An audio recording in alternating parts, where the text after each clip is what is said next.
கங்கா வந்து குமரன் கிட்ட வந்து கேட்குறாங்க, நீங்கள் எதுவும் சொல்கிறதுக்கே இல்லையா? உங்கள் மனசை திறந்து சொல்லுங்கள் அப்படின்றாங்க. எனக்கு இது எப்போவோ வைக்க வேணாம்னு தோணுது. 9ஆம் மாதமே நம்ம வச்சுக்கலாம். ஏற்கனவே இங்கே நிறைய பிரச்சனைங்க இருக்குது. இப்போ எதுக்குன்னோட எப்போ வச்சாலும் நீங்கள் சின்னதாக தானே பண்ண போகிறீங்கன்னு சொல்லிட்டு கங்கா எரிஞ்சு விடுறாங்க. இதனால் வந்து குமரன் என்ன பண்ணுறதுன்னு தெரியாமல் தவிக்கிறாரு. இங்கே வந்து காவேரி வந்து ரொம்ப சந்தோஷமாக இருக்காங்க. அதை பார்த்துட்டு வந்து விஜய் வந்து என்ன காவேரி இவ்வளோ சந்தோஷமாக இருக்க, என்ன விஷயம்னு கேட்குறாரு.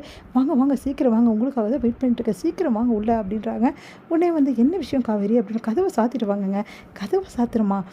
என்ன காவேரி திடீர்னு அப்படின்னு உடனே ஓ ஓ அப்படின்றாரு. உடனே வந்து புத்தி இப்படி போகுது பாரு அப்படின்றாங்க. உடனே சரி எதுக்கு அப்போ கதவை சாத்திட்டு வர சொன்னேன்னு எல்லாம் இதுக்கு தான் வாங்க அப்படின்னு சொல்லிட்டு அப்படியே கையை எடுத்துகிட்டு வந்து அவங்க வயிற்றில் வைக்கிறாங்க.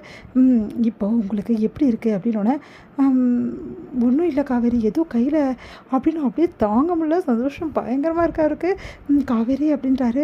ஆமாங்க காலையிலேருந்து எனக்கு ஏதோ ஓடுற மாதிரியே இருக்குது அப்படின்னு ஒரு நிமிஷம் இருட்டி அப்படின்னு சொல்லிட்டு காதை வச்சு வயிற்றுல பார்க்குறாரு.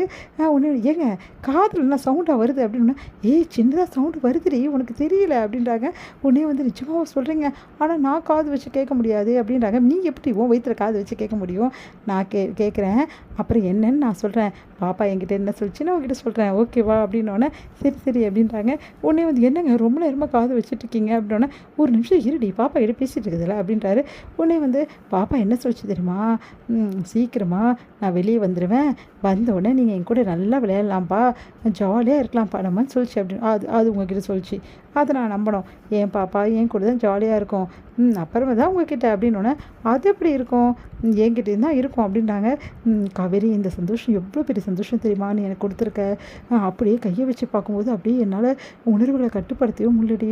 அதே மாதிரி காது வைக்க கேட்கும்போது அப்படி தான் இருந்தது காவேரி, சூப்பர் காவேரி அப்படின்றாங்க. இதுக்கு என்ன சொல்கிறீங்க? கால்லேருந்து இது யாருக்கிட்டையுமே சொல்லலை, நீங்கள் வருவீங்கன்னு எதிர்பார்த்துட்டு இருந்தேங்க, இப்போது நல்லா தெரியுதுங்க அப்படின்றாங்க. சிரிக்கிறாங்க ரெண்டு பேருமே. அப்படி அடி அடி சொல்லிட்டு சரி இன்னும் போக போக ரொம்ப நல்லா தெரியுமாங்க, குழந்தை அப்படி எட்டி ஒதுக்கிறதுலாம் தெரியுமா, அப்போ உங்களை கூப்பிட்றேன் வந்து கை வைங்க என்னுடைய, நீ எப்போ அந்த மாதிரி இருந்தால் உடனே கூப்பிடணும் காவேரி, எந்த வேலையாக இருந்தாலும் சரி நான் விட்டுட்டு உடனே ஓடி வந்துடுவேன் சரியா அப்படின்றாரு. சிரிக்கிறாங்க ரெண்டு பேருமே கட்டி பிடிச்சிக்கிட்டு. இங்கே வந்து என்ன பண்ணுறாங்க, ரொம்ப கவலையாக இருக்கார் நம்ம குமரன். ஏன் கங்கா என்கிட்ட இப்படி நடந்துக்கிறா, ஏன் எதுக்கேற்றாலும் வந்து ஒரு மாதிரி பேசிகிட்டே இருக்கா, என் மேலே அவளுக்கு நம்பிக்கையே இல்லை, கங்கா கிட்டே இதை பற்றி பேசணும் அப்படின்னு சொல்லிட்டு குமரன் யோசிக்கிறாரு.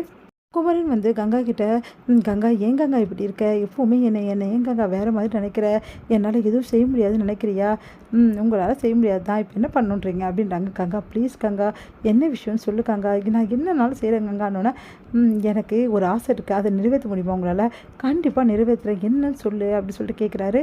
எனக்கு ஒட்டியானம் வந்து போடணும் ரொம்ப நாள் ஆசைங்க, வாங்கி தர முடியுமா உங்களால் அப்படின்றாங்க. ஒட்டியானம் தானே வாங்கி கொடுத்துடலாங்க கங்கா, அது எவ்வளோ நிறைய காசு வேணும் அதுக்கு, தங்கத்தால் நான் கேட்குறேன், உங்களால் வாங்கி தர முடியாதுல்ல அப்படின்ட்டாங்க. அப்புறம் எதுக்கு சும்மா கேட்டு எனக்கு என்னால் கண்டிப்பாக வாங்கி தர முடியுங்க, நான் வாங்கி தந்து காட்டுறேன் அப்படின்னு சொல்லிட்டு போகிறாரு. அதன்படி வந்து யோசிச்சுட்டே இருக்காரு. அப்போ வந்து நிவின் வராரு. நிவின் பார்த்தோன்னே வந்து இந்த மாதிரி வந்து யோசனை பண்ணிகிட்டே இருக்காரு. என்ன ஆச்சுக்காங்க, என்கிட்ட ஒரு பொருள் வாங்கி கண்டிப்பாக வாங்கி கொடுத்து ஆகணும் அப்படின்னோடனே அப்போ பார்த்து ஒரு ஆர்டர் வந்து பெரிய ஆர்டராக இருக்குது, அதை வந்து ஒத்துக்கிறாரு வந்து நம்ம குமரன். அதை கேட்டு எப்படின்னு இவ்வளோ பெரிய ஆர்டர் நீ செய்ய முடியும் தனியாக, இல்லைடா எனக்கு பணம் வேணும் அதுக்காக நான் செஞ்சு தான் ஆகணும் அப்படின்றாங்க. சரிங்கண்ணே நானும் வந்து ஹெல்ப் பண்ணுறேன் அப்படின்னு விஜய் வராரு. விஜய் வந்து நானும் கண்டிப்பாக ஹெல்ப் பண்ணுவேன், குமரன்றதோட ஆசை கண்டிப்பாக நிறைவேற, நம்ம ரெண்டு பேரும் கண்டிப்பாக ஹெல்ப் பண்ணுவோம் அப்படின்னு சொல்லிட்டு இவர் தச்சு போகிற பீஸு எல்லாத்தையுமே வந்து அழகாக அடுக்கி ரெடி பண்ணி அயன் பண்ணி எல்லாம் பண்ணி வைக்கிறத ரெண்டு பேருமே கூட சேர்ந்து செய்கிறாங்க. 3 பேருமே வந்து அவ்வளோ அழகாக எல்லா வேலைகளும் குமரனுக்காக செஞ்சு முடிக்கிறாங்க. சூப்பர் இந்த ஆர்டர் நம்ம முடிச்சிட்டோம் அப்படின்னு சொல்லிட்டு சந்தோஷப்படுறாங்க.